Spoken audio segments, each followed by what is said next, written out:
Bonsoir et bienvenue à ce journal de 19h. Un seul titre pour ce soir, 17 mai 1997, 17 mai 2025.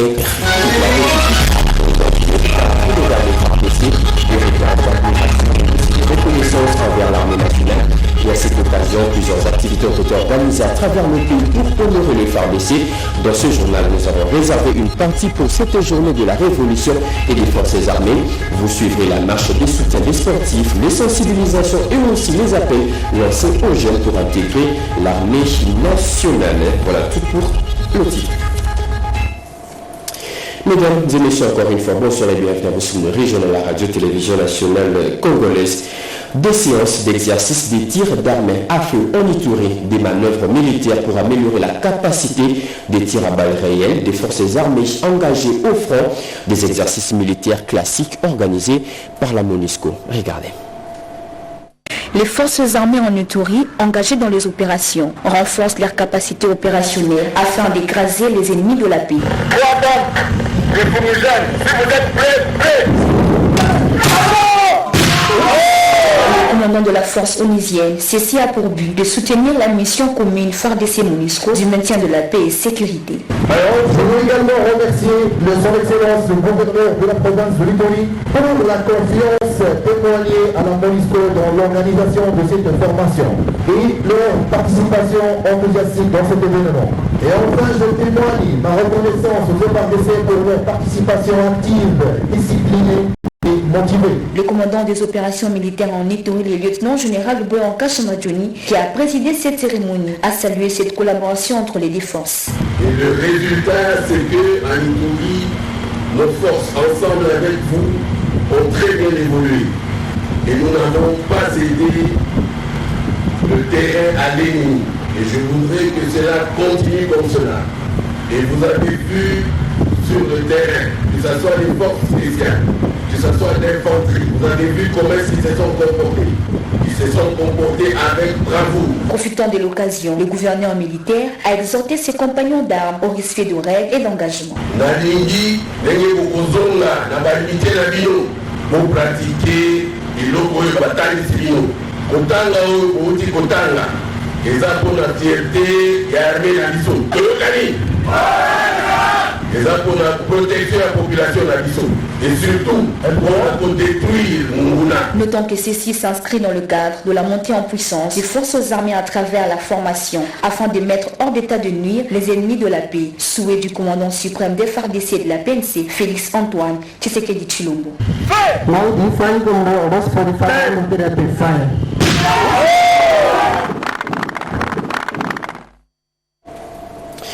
Une motion incidentielle a bloqué hier l'examen et l'adoption des deux édits budgétaires présentés hier à l'Assemblée provinciale de l'Équateur. Il s'agit de la motion portant exploitation abusive des forêts dans le territoire des Bikoro, Ingende, Bolamba et Lokelela. La motion a été votée à l'unanimité par les députés provinciaux qui viennent aussi de mettre en place une commission d'enquête parlementaire mixte. Objectif, faire une vérification sur le terrain. Plus de précisions avec Mimi et Takabolo. Cette séance plénière, présidée par le speaker de la première institution de la province, l'honorable Delcy Mata Delcy Bertrand, a réuni 15 députés sur le 21 que compte l'Assemblée provinciale de l'Équateur. Après l'appel nominal, l'adoption de l'ordre du jour, il s'en est suivi la lecture de ces deux édits par leur initiateur, à savoir l'honorable président Delcy Mata Delcy, qui a proposé l'édit relatif à la fonction publique provinciale, et le rapporteur adjoint maître Ambokani Njanga Ezekiel, qui a quant à lui fait l'économie de l'édit portant création d'une ligne budgétaire spécifique allouée à la planification familiale. Au cours de cette plénière, l'honorable Bozoko Bonyongo Vigilant a présenté une motion incidentielle portant sur l'exploitation abusive de forêts de la province, laquelle motion a été votée à l'unanimité à l'issue d'un débat houleux. Les élus de la province de l'Équateur ont également proposé à la plénière la création d'une commission mixte qui doit descendre sur le terrain pour contrôler l'exploitation des forêts dans le territoire de Bikoro, Bolomba, Ingende et Lukolela. Au regard de la pertinence des arguments avancés par les uns et les autres, qui sont pour que nous étions sur pied une commission d'enquête parlementaire chargée de contrôler l'exploitation forestière de bois payée de manière. Notons que cette séance plénière s'est déroulée dans une ambiance de sérénité. Plus de 200 familles sinistrées passent la nuit à la Belle Étoile à Guémena dans le sud du Bangui. Leurs maisons ont été détruites à la suite des dernières pluies diluviennes qui se sont abattues dans la province. Les besoins sont considérables et les sinistrés, eux, viennent de bénéficier des tôles, des planches, barres de fer et clous pour reconstruire leurs habitations. C'est un don des World Vision. Regardez. Les pluies torrentielles qui se sont abattues dernièrement sur la ville de Guémena avaient causé énormément de dégâts matériels avec comme conséquence plus de 200 ménages devenus sans abri. Cette situation inquiétante a préoccupé au plus haut point le COPI, Comité opérationnel urbain, une structure qui accompagne la mairie de Guémena, qui a travaillé en connivence avec l'ONG internationale Vision Mondiale, cluster de Guémena, pour dénombrer les sinistrés avant de voler à leur secours. Ainsi, pour soulager tant soit peu la souffrance de tous ces ménages, World Vision a obtenu un lot important des tôles, des barres de fer, des chevrons et des clous pour 165 ménages qui ne savaient plus à quel sein se vouer. La cérémonie de remise officielle de ces matériaux de construction était présidée à la place dite Cardinal Ambongo par le ministre provincial en charge de la santé, Dr Ernest Mongaza, en présence du maire de Guémena, Jacob Loubayambuka, des membres du comité urbain de sécurité, du manager de Vision Mondiale Guémena, Bayol Mondek, et du coordonnateur de COPI, Père Gilbert Ebila.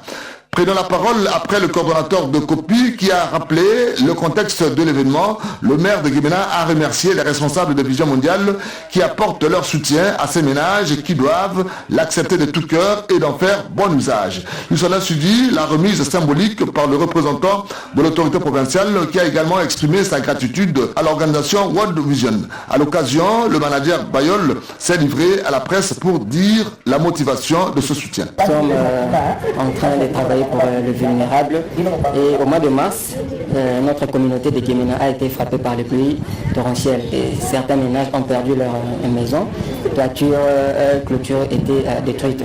Mais en partenariat avec la mairie ainsi que le gouvernement provincial du Sud-Bangui, nous avons eu quelques financements des Visions Mondiales pour appuyer ces ménages-là. Nous avons enregistré 165 ménages qui ont bénéficié des tôles, des clous, des planches ainsi que des chevrons. Le nouveau gouverneur de la province du Kwilu, déjà aux affaires, Philippe Akamituna Ndono, a officiellement pris ses fonctions le jeudi dernier à l'issue d'une cérémonie de remise reprise avec son prédécesseur. La nouvelle autorité provinciale s'engage déjà à lutter contre la pauvreté et l'émergence de la province.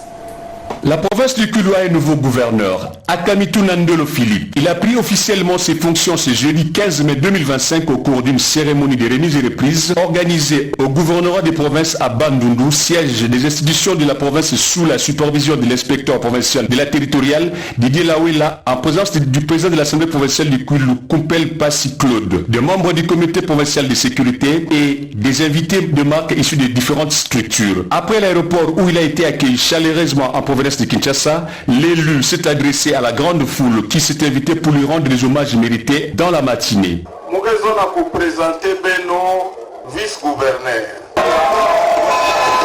Nous allons Beno, merci. Nous allons Beno Salaka Ngolo. Sambu ba député pour Namunu comme gouverneur de province. Beno bantu kukwendaka besonga ba député que mutume lunga na place na zina nandi.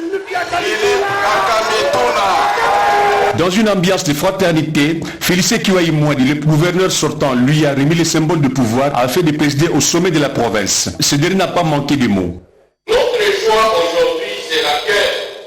C'est de voir pendant les 23 membres du gouvernement Willy Soudala, un des membres à la tête de la province. C'est ça notre choix. Le gouverneur Akamituna Ndolo Philippe, avec une expertise avérée dans la gestion de la chose publique, promet de travailler davantage pour l'émergence du Kwilu. Saint Jean-Baptiste de la Salle, le patron des frères des écoles chrétiennes, était à l'honneur le 15 mai dernier. Les élèves de toutes les écoles lassaliennes de la ville de Matadi étaient autour du frère Anakle Makanzou, recteur du complexe scolaire Tétémois, pour célébrer avec faste cette journée historique, une journée élargie aussi aux parents. Parmi les invités de marque, l'on signale la présence du maire de Matadi qui appelait les élèves au patriotisme.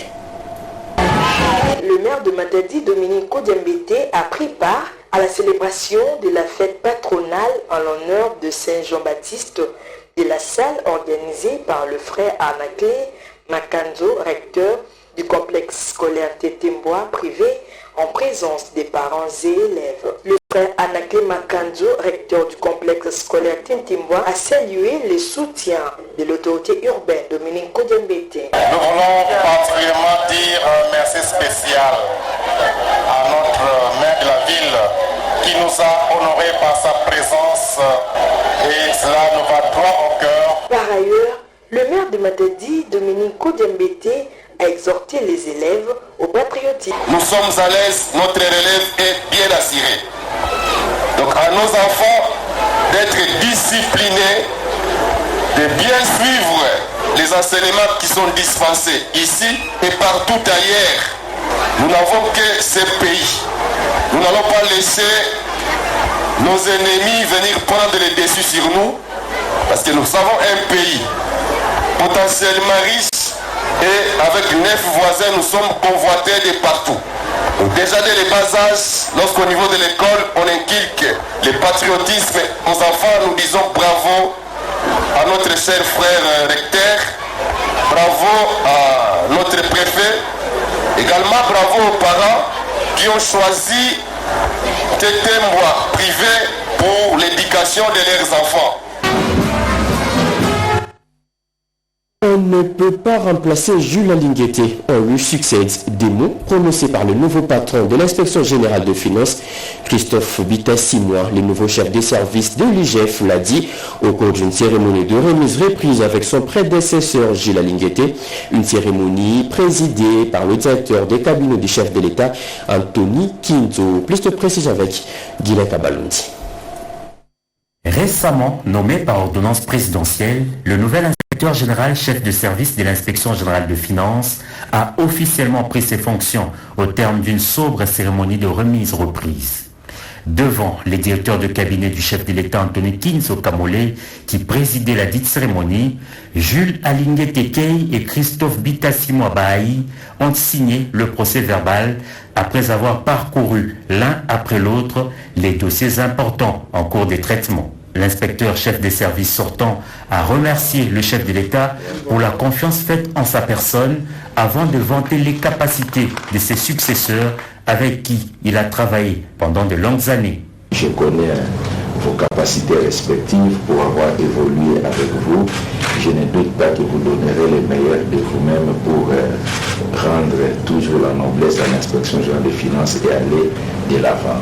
Christophe Bitassi-Moi a à son tour jeté des fleurs à son prédécesseur pour le travail impressionnant abattu. L'image de marque de l'IGF est à très haut niveau.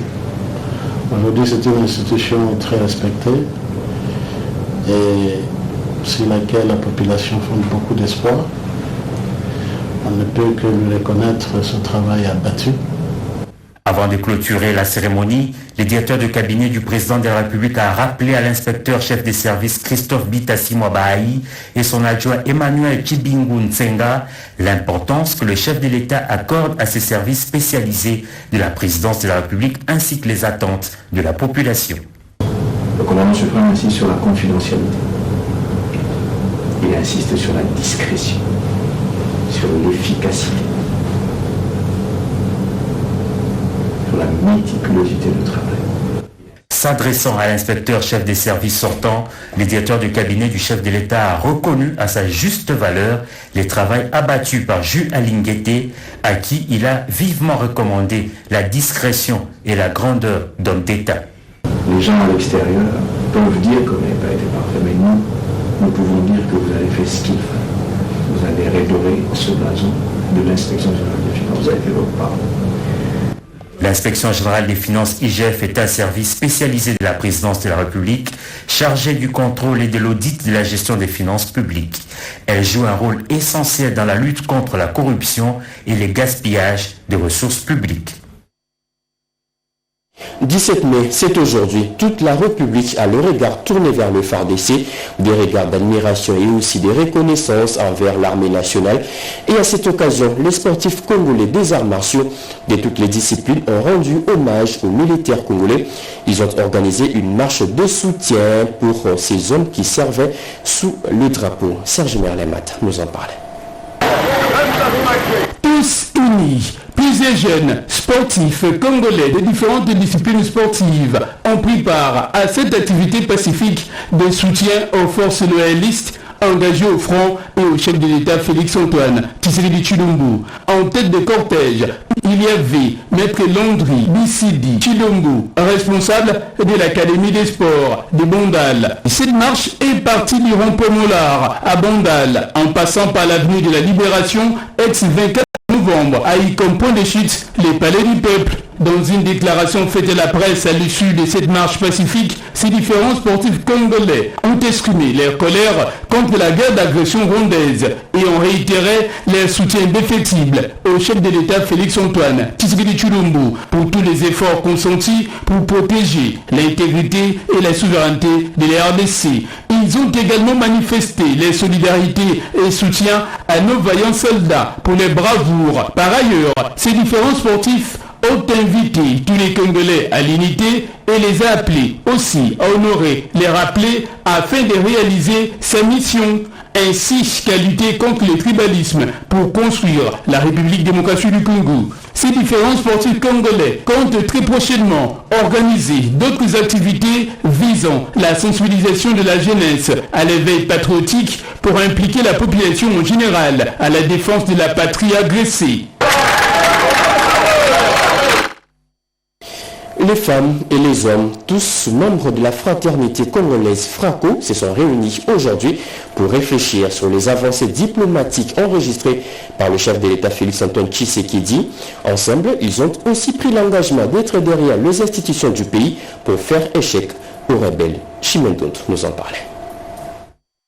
Déterminé à soutenir les initiatives de paix prises par le garant de la nation, Félix-Antoine Tshisekedi Tshilombo, la synergie de femmes de la fraternité congolaise FRACO a convoqué ce rendez-vous pédagogique consacré au soutien des accords de paix et de la diplomatie proactive du chef de l'État, visant à instaurer la paix dans la partie est de la RDC. D'une même voix et dans la même direction, les participants ont exprimé le soutien sans condition et indéfectible au président de la République pour ses efforts de paix. Bienvenue à Kilimali, président de la FRACO, a rappelé à l'assistance la nécessité d'être derrière les institutions du pays pour barrer la route à l'ennemi. Cette journée est aussi un hommage aux militaires de FARDC qui ont sacrifié leur vie pour la défense de la nation. Pour son secrétaire général, la défense de la patrie demeure la priorité de priorité, d'où cet appel aux femmes à intégrer l'armée.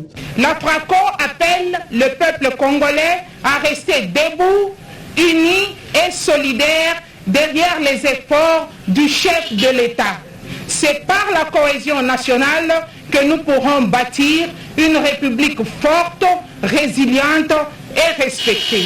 Dans les efforts inlassables pour restaurer la paix, préserver l'unité nationale et protéger la population civile. Signalons que cette rencontre qui a réuni le membre de la FRACO pour réfléchir et soutenir les chefs de l'État dans ses actions s'est déroulée au restaurant Hôtel de la Gombe. Soutenir les actions du président de la République et lutter contre l'insécurité dans l'Est de la RDC, c'est la mission confiée aux membres de l'action des bâtisseurs intégrés pour la République. Mission confiée au terme d'une première rencontre qui a réuni ses membres dans la capitale. Gaëtan Magalano nous en parlait. C'est une toute autre manière de faire de la politique. Les élites de la RDC aux côtés de cette masse pour soutenir la vision du président Félix Tshisekedi au sein de l'action de bâtisseurs intègres pour la République. En ces jours de la toute première réunion, son président national énumère les objectifs poursuivis. Nous sommes en train de servir derrière le président de la République, Félix Antoine Tshisekedi Tshilombo, à qui nous devons loyauté. C'est cet élan que nous sommes en train d'inculquer dans les cœurs de tout celui qui va vouloir faire partie d'Abir. Vaincre ou mourir, slogan porté au cœur par le bâtisseur. Comment mettre fin à l'agression rwandaise sur le sol congolais, matière déjà cogitée. Ici, le président de la République vient de voir que ça, c'est une très grande force. Il ne faut pas négliger la jeunesse. Donc, vaincre ou mourir, je pense que le monde nous verra vaincre. Présentation des animateurs de différents districts de la RDC. Promotion de la femme aussi non au tribalisme, clientélisme et autres mots qui gangrènent la société. L'action de bâtisseurs intègre de la République se veut une école de l'excellence. L'RDC célèbre aujourd'hui la journée de la Révolution et aussi des forces armées, 17 mai, journée qui marque l'entrée de l'AFDEL à Kinshasa. Un des cadres de l'UDPS qui explique l'origine de cette journée a appelé les jeunes à s'enrôler massivement dans l'armée pour défendre la patrie. Plus de précision avec Serge Merlemata. Cette initiative de ces cadres de l'IDPS vise à attirer l'attention de la communauté internationale sur la situation sécuritaire qui prévaut dans la partie est du pays et qui a déjà occasionné plusieurs morts. 17 mai 1997, 17 mai 2025, une occasion toute trouvée pour Nixon Ndinga de saluer l'amour, la bravoure ainsi que les sacrifices de forces armées de la République démocratique du Congo engagées à défendre l'intégrité du territoire national, parfois dans des conditions difficiles. C'est que cette date a deux facettes. Il y a une facette de l'IS, l'entrée des troupes de l'AFDEL dans la capitale à Kinshasa, dont la chute du pouvoir du maréchal Mobutu, le 17 mai 1997. Aujourd'hui, c'est la fête des forces armées nationales. Toute date, il y a une transmission d'un message de génération en génération. Dans le même ordre d'idée, Nixon Ndinga, cadre de l'IDPS, a aussi encouragé les jeunes à s'enrôler massivement au sein de l'armée pour défendre la patrie contre les rebelles du M23, soutenus par le Rwanda. Nixon Ndinga a par ailleurs invité les fils et filles de la République démocratique du Congo à lutter contre la désinformation et les discours de haine distillés à travers les réseaux sociaux et qui constituent, selon lui, une menace considérable pour l'instauration de la paix en République démocratique du Congo.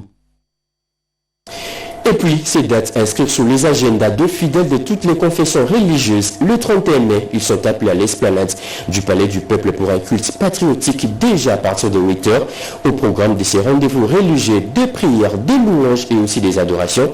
Une journée qui aura pour thème le réveil du géant, comme nous dit Rodé Panda. Le Grand Congo est dans l'obligation de tenir debout sans chanceler face à la guerre d'agression qui lui est imposée. C'est un impératif qui incombe à tous les Congolais. Après l'église des réveils au Congo, c'est au tour des confessions religieuses réunies au sein de la CIME de lancer cet appel à la prière pour la nation et pour l'église en vue d'un réveil patriotique.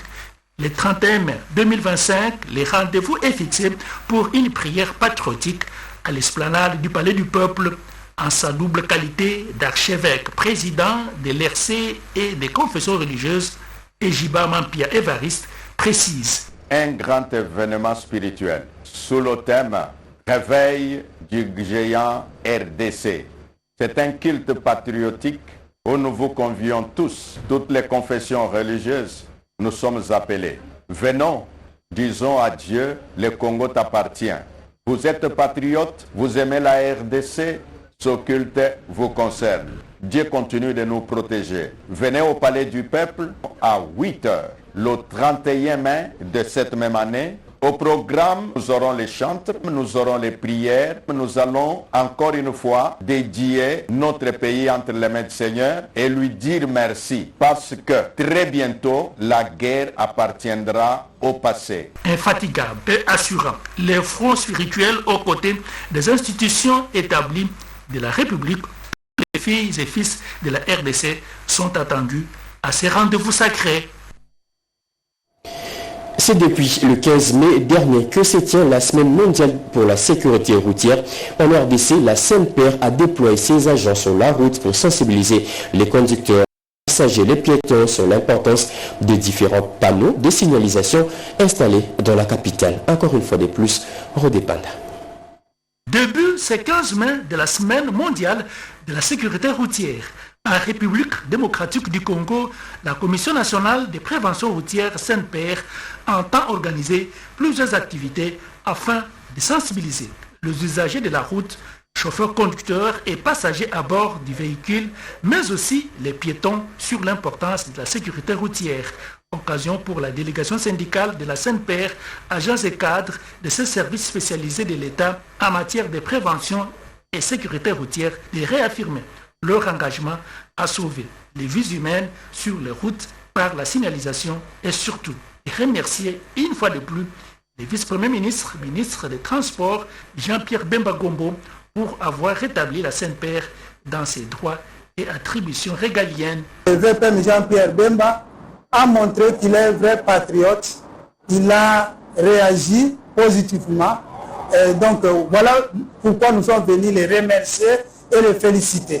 Aujourd'hui, nous ne sommes pas là pour revendiquer quoi que ce soit, mais c'est pour les féliciter. D'abord, c'est la justice. La SENPER maintenant paiera payer les fournisseurs au prorata des imprimés livrés et vendus. La SENPER a le devoir de sécuriser les Congolais sur le terrain. La SENPER va déployer les agents sur le terrain afin de faire face à certains problèmes, notamment le problème des embouteillages. À en croire le président de la délégation syndicale de la SENPER, Franklin Mbokolo. Cette action patriotique et salvatrice de l'autorité de tutelle va à coup sûr donner un coup de pouce à la SENPER, notamment l'accroissement des panneaux de signalisation routière et bien d'autres moyens de prévention. La route Kimwenza a danger au niveau de l'université de Kinshasa. Cette route est dérangée par des gros trous et risque de se couper. Une commission du conseil communal de Mongafou était descendue sur le terrain pour faire le constat. Dans le rapport, il se dégage que la route n'a pas été construite selon les normes. Regardez. La route Kimwenza, dans son tronçon, compris entre l'arrêt 4 km et trafic, risque de se couper en deux, et pour cause de la dégradation progressive de la chaussée suite aux travaux de canalisation des eaux de pluie mal faits et mal réalisés par un commerçant spécialisé dans la vente des matériaux, de construction. À l'été, une délégation du conseil communal de Mongafula, conduite par Étienne Fouamba et Josephat Kanda, s'est rendue sur le lieu. Question de s'enquérir la situation et surtout constater les dégâts. Lors de cette descente, la délégation a également sensibilisé les habitants de cette partie de la capitale à l'importance du respect des biens publics et au sens élevé du civisme. Après le constat, la commission du conseil communal de Mongafula compte présenter dans les tout prochains jours, en collaboration avec les responsables de la direction générale de l'Office des voiries et drainage, un rapport technique à l'exécutif municipal. De la culture, avant de nous séparer, l'histoire du génocide commis en 1964 à Kindu, dans le Maniema, racontée en détail dans un roman.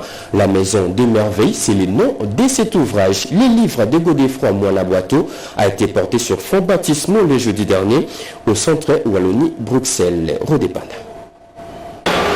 L'histoire de la République démocratique du Congo dans sa diversité émaillée des affres de guerre d'un côté et sa force stratégique sur le plan politique, diplomatique et économique avec ses ressources naturelles et culturelles de l'autre doit être écrite par ses filles et fils avec respect. L'écriture à travers un livre est un autre canal pour faire véhiculer le message. Dans son roman intitulé La Maison des Merveilles, publié par Godefroy Moine-Boiteau, relate l'histoire du génocide passé en 1964 à Kindu dans le Maniema. C'est une façon d'enseigner et faire vivre ces récits aux générations actuelles qui n'ont pas vécu ces événements. Le sénateur Bamani Saïdi, dont la naissance coïncide avec ce génocide de 1964, a bénéficié du privilège de porter sur le fonds baptismaux cet ouvrage. Le Congo a une histoire riche, pas qu'une histoire des affres, pas qu'une histoire des faiblesses, mais aussi une histoire des points forts, une histoire glorieuse. Qui va la raconter au monde, qui va la raconter aux générations futures? L'une des meilleures voies pour le faire, c'est à travers la création.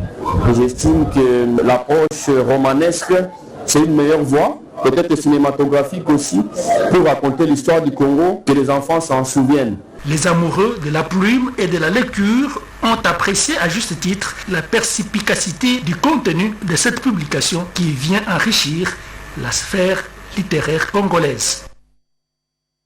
C'est fini pour ce jour dès 19h, mesdames et messieurs. Merci de nous avoir suivis. Prochain rendez-vous, c'est dans moins de 30 minutes. C'est donc à 20h avec Centre Nyanch Tabou. Bon week-end à toutes et à tous. Au revoir.